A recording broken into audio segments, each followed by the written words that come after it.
Hello students, ಈ ವಿಡಿಯೋದಲ್ಲಿ ನಾವು 10th ಮ್ಯಾಥ್ಸ್ನ 1.1ನಲ್ಲಿ ಕ್ವಶನ್ ನಂಬರ್ 5 ಎನ್ದ ಯಾವುದೇ ಬೆಲೆಗೆ 6n ಇದು 0ಯಿಂದ ಕೊನೆಗೊಳ್ಳಬಹುದೇ ಪರೀಕ್ಷಿಸಿ. ಇಲ್ಲಿ ಎನ್ ಒಂದು ಸ್ವಾಭಾವಿಕ ಸಂಖ್ಯೆಯಾಗಿದೆ ಅಂತ ಕೊಟ್ಟಿದ್ದಾರೆ.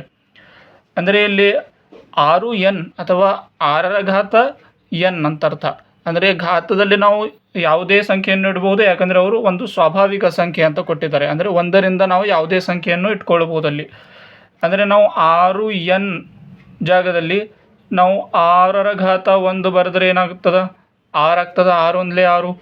6ರ ಘಾತ 2 ಇಟ್ಕೊಂಡ್ರೆ ಏನಾಗ್ತದೆ? 6 6 36 ಆಗ್ತದೆ. ನಾವು 6ರ ಘಾತ 3 ಇಟ್ಕೊಂಡ್ರೆ ಏನಾಗ್ತದೆ? 6 6 36. 36 6 ಎಷ್ಟಾಗ್ತದೆ? 216. ಈ ರೀತಿಯಾಗಿ ನಮಗೆ ಆನ್ಸರ್ ಬರ್ತದೆ. ಅವ್ರೇನು ಹೇಳ್ತಾರೆ ಅಂದರೆ, ಇಲ್ಲಿ ಯಾವುದಾದ್ರೂ ಒಂದು ಸ್ವಾಭಾವಿಕ ಸಂಖ್ಯೆ ಇಟ್ಕೊಂಡ್ರೆ ಇಲ್ಲಿ ಕೊನೆಯಲ್ಲಿ 0 ಬರ್ತದ ಅಂತ ಕೇಳ್ಯಾರ. ಹೌದಾ? ಆನ್ಸರ್ ಎಷ್ಟಾಗಿ ಬರಲಿ, ನಮ್ಮ ಏನು ಬಿಡಿ ಸ್ಥಾನದಲ್ಲಿ ನಮಗೆ 0 ಬರ್ತದ ಇಲ್ಲ ಅಂತ ಕೇಳ್ಯಾರ. ಅದು ಯಾವಾಗ ಬರ್ತದ ಅಂದರೆ ಅಪವರ್ತನಗಳಲ್ಲಿ 2 ಗುಣಿಲೆ 5 ಇರಬೇಕು. ಉದಾಹರಣೆಗಾಗಿ ನಾವು 20 ತೊಗೊಂಡ್ರೆ ಏನಾಗ್ತದೆ? 2 1 2 0, 2 5 10, 5 1 5. ಅಂದರೆ 2 ಸ್ಕ್ವೇರ್ ಮತ್ತು 5, 2 ಸ್ಕ್ವೇರ್ ಗುಣಿಲೆ 5 ಬಂತ. ಇದೇ ರೀತಿ ನಾವು ಬೇರೆ 0 ಇಟ್ಕೊಂಡ್ರೆ 210 ಇಟ್ಕೊಡಿ, ಏನಾಗ್ತದೆ? 2 1 2, 2 5 10, 3 5 15, 5 1 5. 2 ಗುಣಿಲೆ 3 ಗುಣಿಲೆ 5 ಬಂತು. ಇಲ್ಲಿ 2 ಗುಣಿಲೆ 5 ಬಂತ, ಇದು 3 ಬಿಡ್ರಿ, 2 ಗುಣಿಲೆ 5 ಬಂತ. ಅದರ ಅರ್ಥ ಯಾವುದೇ ಬಿಡಿ ಸ್ಥಾನದಲ್ಲಿ 0 ಬರಬೇಕಾದ್ರೆ ಅಲ್ಲಿ ಅಪವರ್ತನಗಳು ಏನಾಗಿರಬೇಕು? 2 ಗುಣಿಲೆ 5. ಆದರೆ 6n ಅಪವರ್ತನಗಳು ಏನಾಗಿರ್ತಾವ ಅಂದರೆ 6ರ ಅಪವರ್ತನ ಏನಾಗ್ತದ? 2 3 6, 3 1 3, ಅಂದರೆ 2 ಗುಣಿಲೆ 3 ಬಂತು. ಹೌದಾ? ಘಾತ n ಅದ, n ಇಡ್ತೀವಿ. ಆದರೆ ನಾವು ಹೇಳಿದ್ವಿ 0 ಬರಬೇಕಾದ್ರೆ 2 ಗುಣಿಲೆ 5 ಬರಬೇಕು. ಆದರೆ ಇಲ್ಲಿ 5 ಬಂದಿಲ್ಲ, ಅದಕ್ಕಾಗಿ ಏನಾಗಲ್ಲ, ಇಲ್ಲಿ 0 ಬರೋದಿಲ್ಲ. ಅದಕ್ಕಾಗಿ ನಾವೇನು ಬರಿಬೇಕಾಗ್ತದೆ? ಇಲ್ಲಿ 5 6n ಸಂಖ್ಯೆಯ ಅಪವರ್ತನವಾಗಿಲ್ಲ. ಹೌದಾ? ಅಪವರ್ತನವಾಗಿಲ್ಲ ಅಂದರೆ ಏನಾಗ್ತದೆ ಇಲ್ಲಿ? ಆದ್ದರಿಂದ 6n ಇದು 0ಯಿಂದ ಕೊನೆಗೊಳ್ಳುವುದಿಲ್ಲ. ಈ ರೀತಿಯಾಗಿ ನಾವು ಕಾರಣವನ್ನು ಬರೆದ್ರೆ ಇಷ್ಟೇ. ಇದು 5ನೇ ಪ್ರಶ್ನೆ. ನೆಕ್ಸ್ಟ್ ಕ್ವಶನ್ 6ನೇ. ಕೆಲವೊಂದು ಸಂಖ್ಯೆಗಳು ಕೊಟ್ಟರೆ ಬಿಡಿಸಿ. 7 ಗುಣಿಲೆ 11 ಗುಣಿಲೆ 13 ಪ್ಲಸ್ ಏನಿದೆ 13 ಇದೆ, ಇದು ನೆನ್ಪಿಟ್ಕೋಬೇಕು. ಮತ್ತು 7 ಗುಣಿಲೆ 6 ಗುಣಿಲೆ 5 ಗುಣಿಲೆ 4 ಗುಣಿಲೆ 3 2 1 ಮತ್ತೆ ಪ್ಲಸ್ ಕೊಟ್ಟು 5. ಇವು ಏನವಲ್ಲ, ಇವು ಗ್ರೂಪ್ 7 ಅಲ್ಲ, ಇವು ಸಂಯುಕ್ತ ಸಂಖ್ಯೆಗಳು ಅವ ಅಥವಾ ಇಲ್ಲ ಅಂತ ನಾವು ಹೇಳಬೇಕು ಮತ್ತು ಯಾಕಂತ ಕಾರಣನೂ ತಿಳಿಸ್ಬೇಕು.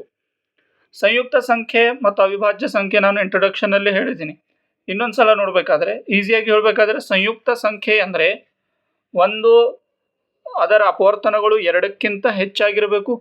ಅಂದರೆ ತಿಳ್ಕೊರಿ, 4 ಒಂದು ಸಂಯುಕ್ತ ಸಂಖ್ಯೆ. 4ಅನ್ನು ಬಿಡಿಸಿದ್ರೆ ಏನಾಗ್ತದೆ? 2 ಗುಣಿಲೆ 2. ಹೌದಾ? ಅಂದರೆ 1 ಮತ್ತು 1ಅನ್ನು ಹೊರತುಪಡಿಸಿ ಸಾಮಾನ್ಯ ಅಪವರ್ತನ ಆಗಿರಬಾರ್ದು. ಉದಾಹರಣೆಗಾಗಿ ಇಲ್ಲಿ 4 ಅದ, ಇಲ್ಲಿ 6 ಅದ, ಇವೆರಡು ಸಂಯುಕ್ತ ಸಂಖ್ಯೆಗಳು. 6ಅನ್ನು ಬಿಡಿಸ್ಕೊಂಡ್ರೆ ಏನಾಗ್ತದೆ? 2 3 6, 3 1 3, 2 ಗುಣಿಲೆ 3 ಬರ್ತದ. ಇವು ಎರಡು ಸಂಖ್ಯೆಗಳು ಅಪವರ್ತನಗಳು ತಗೊಂಡ್ರೆ ಇಲ್ಲಿ 2 4ರ ಮಧ್ಯೆಯಲ್ಲಿ 2ರ ಮಧ್ಯೆಯಲ್ಲಿ 4 ಬರ್ತದೆ, 2ರ ಮಧ್ಯೆಯಲ್ಲಿ 6 ಬರ್ತದೆ. ಅಂದರೆ ಇವೆರಡು ಸಾಮಾನ್ಯ ಅಪವರ್ತನಗಳು. 4 ಮತ್ತು 6ರ ಸಾಮಾನ್ಯ ಅಪವರ್ತನ 2. ಇದು ಯಾವಾಗ ಬರ್ತದ ಅಂದರೆ ಸಂಯುಕ್ತ ಸಂಖ್ಯೆ ಇದ್ದಾಗ. ಈಗ ನಾವು ಅವಿಭಾಜ್ಯ ಸಂಖ್ಯೆ ತಗೋತೀವಿ. ಇದು 1 ಗುಣಿಲೆ 3, 3 1 3, 1 5 5, 5 1 5 ಬಿಟ್ಟರೆ ಬೇರೆ ಯಾವುದೇ ಸಂಖ್ಯೆಯಲ್ಲಿ ಇವು ಸಂಖ್ಯೆಗಳು ಬರುವುದಿಲ್ಲ. ಇಲ್ಲಿ 1 ಬಂದದ, ನಾವು ಅದೇ ಹೇಳಿವಿ, 1ಅನ್ನು ಬಿಟ್ಟು ಸಾಮಾನ್ಯ ಅಪವರ್ತನ ಇರಬಾರ್ದು. 1ಅನ್ನು ಬಿಟ್ಟು ಬೇರೆ ಯಾವುದಾದ್ರೂ ಸಾಮಾನ್ಯ ಅಪವರ್ತನದ ಇಲ್ಲ. ಅದಕ್ಕಾಗಿ ಸಂಯುಕ್ತ ಸಂಖ್ಯೆ ಅಂದ್ರೇನು? 1ಅನ್ನು ಬಿಟ್ಟು ಸಾಮಾನ್ಯ ಅಪವರ್ತನಗಳು ಬರ್ತಾವೆ. ಇಲ್ಲಿ ಅದೇ ಮಾಡಬೇಕು ನಾವು. ಈಗ 7 ಗುಣಿಲೆ 11 ಗುಣಿಲೆ 13 ಪ್ಲಸ್ 13 ಕೊಟ್ಟಾರ. ಇಲ್ಲಿನೂ 13 ಅದ, ಇಲ್ಲಿನೂ 13 ಅದ. ಅಂದರೆ ಬ್ರಾಕೆಟ್ನ ಹೊರಗೆ ಸಾಮಾನ್ಯ ಏನಂತ ತಗೋತೀವಿ? 13. ಬ್ರಾಕೆಟ್ನಲ್ಲಿ 7 ಗುಣಿಲೆ 11 ಗುಣಿಲೆ 13 1 13 ಪ್ಲಸ್ 13 1 13. ಇಲ್ಲಿ ಸಾಮಾನ್ಯ ಅಪವರ್ತನ ಏನು ಬಂದದ 13 ಬಂದದ. ಹೌದಾ? ಅಂದರೆ ಸಾಮಾನ್ಯ ಅಪವರ್ತನ ಒಂದನ್ನು ಬಿಟ್ಟು ಬೇರೆ ಸಂಖ್ಯೆ ಬಂದದ ಅಂದರೆ ಇದು ಏನಾಗಿರ್ತದ? ಸಂಯುಕ್ತ ಸಂಖ್ಯೆ ಆಗಿರ್ತದೆ. ಅದಕ್ಕಾಗಿ ಇನ್ನೊಂದು ಬರಿಬೇಕು, ಇಲ್ಲಿ 13 ಒಂದು ಸಾಮಾನ್ಯ ಅಪವರ್ತನ. ಆದ್ದರಿಂದ ಅದೊಂದು ಅಥವಾ ಕೊಟ್ಟಿರುವ ಸಂಖ್ಯೆ ಅಂತ ಬರ್ಕೋರಿ. ಇದೊಂದು ಸಂಯುಕ್ತ ಸಂಖ್ಯೆಯಾಗಿದೆ. ಸಂಯುಕ್ತ ಸಂಖ್ಯೆಯಾಗಿದೆ. ಇದೇ ರೀತಿ ಸೇಮ್ 7 ಗುಣಿಲೆ ಏನು ಕೊಟ್ಟಿದ್ದಾರೆ? 7 ಗುಣಿಲೆ 6 ಗುಣಿಲೆ 5 ಗುಣಿಲೆ 4 ಗುಣಿಲೆ 3 ಗುಣಿಲೆ 2 ಗುಣಿಲೆ 1 ಪ್ಲಸ್ 5 ಕೊಟ್ಟಿದ್ದಾರೆ. ಇಲ್ಲಿನೂ 5 ಅದ. ಇದೊಂದು ಗ್ರೂಪ್ ಅದ. ಇಲ್ಲಿಂದ ಇಲ್ಲಿ ತನಕ ಗುಣಾಕಾರದಾಗ ಇದೊಂದು ಗ್ರೂಪ್ ಅದ. ಇದೊಂದು ಸಪ್ರೇಟ್ ಗ್ರೂಪ್ ಅದ. ಈ ಗ್ರೂಪ್ನಾಗ ಬಂದಿದ್ದು ಸಾಮಾನ್ಯ ಅಪವರ್ತನ ಆಗಿರ್ತದ. ಅಂದ್ರೆ ಇಲ್ಲಿನೂ 5 ಅದ, ಇಲ್ಲಿನೂ 5 ಅದ. ಅಂದ್ರೆ 5 ಹೊರಗೆ ಬರ್ತದ. ಅಂದ್ರೆ 7 ಗುಣಿಲೆ 6 ಗುಣಿಲೆ 5 ಹೊರಗೆ ತೊಗೊಂಡಿವಿ ಅಂದ್ರೆ 5 ಒಂದಲೇ 5 ಮತ್ತು 4 ಗುಣಿಲೆ 3 ಗುಣಿಲೆ 2 ಗುಣಿಲೆ 1 ಪ್ಲಸ್ 5 ಒಂದಲೇ 5. ಮತ್ತೇನಾಯ್ತು? ಇಲ್ಲಿ ಮತ್ತೆ 2 ಗ್ರೂಪ್ಗಳಲ್ಲಿ ಸಾಮಾನ್ಯ ಅಪವರ್ತನ ಬಂತು. ಅಂದ್ರೆ ಒಂದನ್ನು ಬಿಟ್ಟು ಮತ್ತೆ ಸಾಮಾನ್ಯ ಅಪವರ್ತನ ಬಂದದಂದ್ರೆ ಈ ಸಂಖ್ಯೆನೂ ಏನಾಗಿರ್ತದ?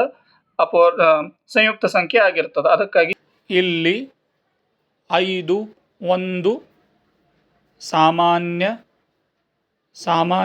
ಅಪವರ್ತನವಾಗಿದೆ. ಆದ್ದರಿಂದ ಕೊಟ್ಟಿರುವ ಸಂಖ್ಯೆಯು ಸಂಯುಕ್ತ ಸಂಖ್ಯೆಯಾಗಿದೆ. ಈ ರೀತಿಯ ಕಾರಣ ಬರೆದ್ರೆ ಇಲ್ಲಿಗೆ 6th ಕ್ವಶನ್ ಮುಗೀತು. Next 7th question. ಒಂದು ಕ್ರೀಡಾಂಗಣದ ಸುತ್ತಲೂ ವೃತ್ತಾಕಾರದ ಮಾರ್ಗವಿದೆ. ಸೋನಿಯಾಳು ಆ ಕ್ರೀಡಾಂಗಣದ ಒಂದು ಸುತ್ತನ್ನು ಪೂರ್ಣಗೊಳಿಸಲು 18 ನಿಮಿಷಗಳನ್ನು ತೆಗೆದುಕೊಂಡರೆ ರವಿಯು ಅದೇ ಸುತ್ತನ್ನು ಪೂರ್ಣಗೊಳಿಸಲು 12 ನಿಮಿಷಗಳನ್ನು ತೆಗೆದುಕೊಳ್ಳುತ್ತಾನೆ. ಒಂದೊಮ್ಮೆ ಅವರಿಬ್ಬರು ಒಂದೇ ಬಿಂದುವಿನಿಂದ ಏಕಕಾಲದಲ್ಲಿ ಆರಂಭಿಸಿ ಏಕಮುಖವಾಗಿ ಚಲಿಸಿದರೆ ಎಷ್ಟು ನಿಮಿಷಗಳ ನಂತರ ಅವರು ಪುನಃ ಆರಂಭಿಕ ಬಿಂದುವಿನಲ್ಲಿ ಸಂಧಿಸುತ್ತಾರೆ? ಅಂದರೆ ಈಸಿಯಾಗಿ ತಿಳ್ಕೊಬೇಕು ಅಂದರೆ ಒಂದು ಸರ್ಕಲ್ ಅದ. ಇದೇ ಸರ್ಕಲನ್ನು ಸೋನಿಯಾ ಮತ್ತು ರವಿ ಏನು ಮಾಡ್ಲತ್ತಾರ? ಇಲ್ಲಿ ಚೇಸ್ ಮಾಡ್ಲತ್ತಾರ, ಅಂದರೆ ಓಡ್ಲತ್ತಾರ. ಅದು ಒಂದೇ ಬಿಂದುವಿನಿಂದ, ಸೇಮ್ ಬಿಂದುವಿನಿಂದ. ಸೋನಿಯನ್ನು ಇಲ್ಲಿಂದ ಓಡ್ತಾಳೆ, ಆಮೇಲೆ ರವಿನೂ ಇಲ್ಲಿಂದ ಓಡ್ತಾನೆ. ಹೌದಾ? ಸೋನಿಯಾ ಒಂದು ಸುತ್ತನ್ನು ಇಲ್ಲಿಂದ ಹೋಗಿ ಮತ್ತು ಇಲ್ಲಿ ತಲುಪಬೇಕಾದ್ರೆ 18 ನಿಮಿಷ ತಗೋತಾಳ. ರವಿ ಮತ್ತು ಇದೇ ಪಾಯಿಂಟ್ನಿಂದ ಇದೇ ಪಾಯಿಂಟಿಗೆ ಬರಬೇಕಾದ್ರೆ 12 ನಿಮಿಷ ತಗೋತಾನೆ. ಹೌದಾ? ಇಲ್ಲಿ ಸೋನಿಯಾ ಮತ್ತು ರವಿ ಇಬ್ಬರು ಇಲ್ಲಿ ಓಡ್ತಾ ಒಂದು ಟೈಮ್ ಬರ್ತದೆ ಎಲ್ಲಿ ಸೋನಿಯಾ ಮತ್ತು ರವಿ ಇದೇ ಬಿಂದುವಿನಲ್ಲಿ ಸೇಮ್ ಪಾಯಿಂಟ್ನಲ್ಲಿ ತಲುಪ್ತಾರ. ಅಂದರೆ ಸೋನಿಯಾನ ಸುತ್ತಗಳು ಜಾಸ್ತಿ ಆಗ್ತವ, ರವಿಯ ಸುತ್ತಗಳು ಕಡಿಮೆ ಆಗ್ಬೋದು. ಆದರೆ ಅದು ಏನಾಗ್ತದ, ಒಂದು ಟೈಮ್ನಲ್ಲಿ ಅಲ್ಲಿ ಇಬ್ಬರು ಎಟ್ ಎ ಟೈಮ್ ಬಂದು ಸೇರ್ತಾರೆ. ಆ ಟೈಮ್ ಎಷ್ಟು ಸಮಯದ ನಂತರ ಎಷ್ಟು ನಿಮಿಷಗಳನ್ನು ತಗೋತಾರ ಅಂತ ಕೇಳಿದ್ದು. ಇಂಥ ಸಮಯದಲ್ಲಿ ನಾವು ಕಂಡುಹಿಡಬೇಕಾಗಿದ್ದು ಲಸ, ಅಂದರೆ 18 ಮತ್ತು 12ರ ಲಸ ಮಾಡಬೇಕಾದ್ರೆ ಏನು ಮಾಡಬೇಕು? ನಾವು ಮೊದಲು ಅಪವರ್ತನಗಳನ್ನು ಕಂಡುಹಿಡಿಬೇಕು. 18ರ ಅಪವರ್ತನ, ಇನ್ನೊಂದು 12ರ ಅಪವರ್ತನಗಳು. 2 9 18, 3 3 9, 3 1 3. ಇಲ್ಲಿನು 2 6 12, 2 3 6, 3 1 3. ಏನಾಗ್ತದೆ? 2 ಗುಣಿಲೆ 3 ಸ್ಕ್ವಯರ್ 2 ಬಂದವ. ಇಲ್ಲಿ 2 ಸಲ ಬಂದವ, ಸ್ಕ್ವಯರ್ ಬರ್ತದೆ, 3 1 ಸಲ ಬಂದವ. ಈ ರೀತಿ ಲಸ ಅಂದರೆ ನಾವು ಏನು ಹೇಳಿವಿ? ಸಾಮಾನ್ಯ ಅಪವರ್ತನಗಳು ಬಂದರೆ ಸಾಮಾನ್ಯ ಅಪವರ್ತನೇ ಇರ್ತದ. 3 3 ಅಂದರೆ 3 ಬರ್ತದೆ. ಅಷ್ಟೇ ಘಾತ ಏನು ಇಡಬೇಕು ಅಂದರೆ ಹೆಚ್ಚಿದ್ದಿದ್ದು. ಇಲ್ಲಿ 1 ಅದ 2 ಅದ ಅಂದರೆ 2 ಇಡಬೇಕು, ಇಲ್ಲಿನೂ 2 ಇಡಬೇಕು. ಏನಾಗ್ತದೆ? 2 2 4, 3 3 9, 9 4 36. ಅಂದರೆ ಎಷ್ಟು ನಿಮಿಷಗಳು ತಗೋತಾರೆ? ಇಲ್ಲಿ 36 ನಿಮಿಷಗಳು. ಹೌದಾ? ಅಂದರೆ ಏನಂತ ಬರೀಬೇಕು? ತೆಗೆದುಕೊಳ್ಳುವ ಸಮಯ ಎಷ್ಟು? 36 ನಿಮಿಷಗಳು.